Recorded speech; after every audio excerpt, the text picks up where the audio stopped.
72-ാം സങ്കീർത്തനം 1 മുതലുള്ള വാക്യങ്ങൾ. ദൈവമേ, രാജാവിന് നിന്റെ ന്യായവും രാജകുമാരന് നിന്റെ നീതിയും നൽകണമേ. അവൻ നിന്റെ ജനത്തെ നീതിയോടും നിന്റെ എളിയവരെ ന്യായത്തോടും കൂടെ പരിപാലിക്കട്ടെ.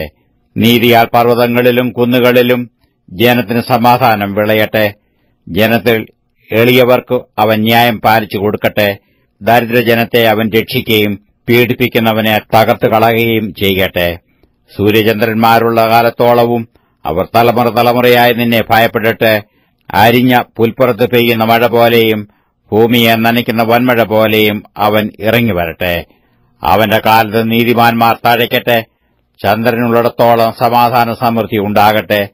അവൻ സമുദ്രം മുതൽ സമുദ്രം വരെയും നദി മുതൽ ഭൂമിയുടെ അറ്റങ്ങൾ വരെയും ഭരിക്കട്ടെ. മരുഭൂമിയിൽ വസിക്കുന്നവർ അവന്റെ മുമ്പിൽ വണങ്ങട്ടെ. അവന്റെ ശത്രുക്കൾ പൊടിമണ്ണ് നാക്കട്ടെ. തർശീശിലെയും ദ്വീപുകളിലെയും രാജാക്കന്മാർ കാഴ്ച കൊണ്ടുവരട്ടെ. ശെബയിലെയും സെബയിലെയും രാജാക്കന്മാർ കപ്പം കൊടുക്കട്ടെ. സകല രാജാക്കന്മാരും അവനെ നമസ്കരിക്കട്ടെ. സകല ജാതികളും അവനെ സേവിക്കട്ടെ. അവൻ നിലവിളിക്കുന്ന ദരിദ്രനെയും സഹായമില്ലാത്ത എളിയവനെയും വിടുവിക്കുമല്ലോ. എളിയവനെയും ദരിദ്രനെയും അവൻ ആദരിക്കും. ദരിദ്രന്മാരുടെ ജീവനെ അവൻ രക്ഷിക്കും. അവരുടെ പ്രാണനെ അവൻ പീഡയിൽ നിന്നും സാഹസത്തിൽ നിന്നും വീണ്ടെടുക്കും. അവരുടെ രക്തം അവന് വിലയേറിയതായിരിക്കും. അവൻ ജീവിച്ചിരിക്കും. ശെബാപ്പൊന്നു അവന് കാഴ്ചവരും. അവനുവേണ്ടി എപ്പോഴും പ്രാർത്ഥന കഴിക്കും. ഇടവിടാതെ അവനെ അനുഗ്രഹിക്കും. ദേശത്ത് പർവ്വതങ്ങളുടെ മുകളിൽ ധാന്യസമൃദ്ധിയുണ്ടാകും.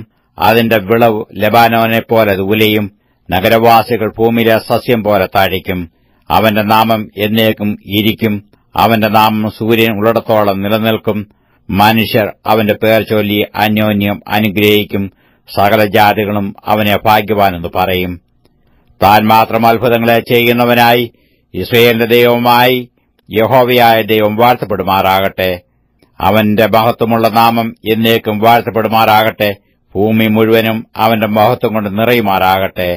ആമേൻ, ആമേൻ.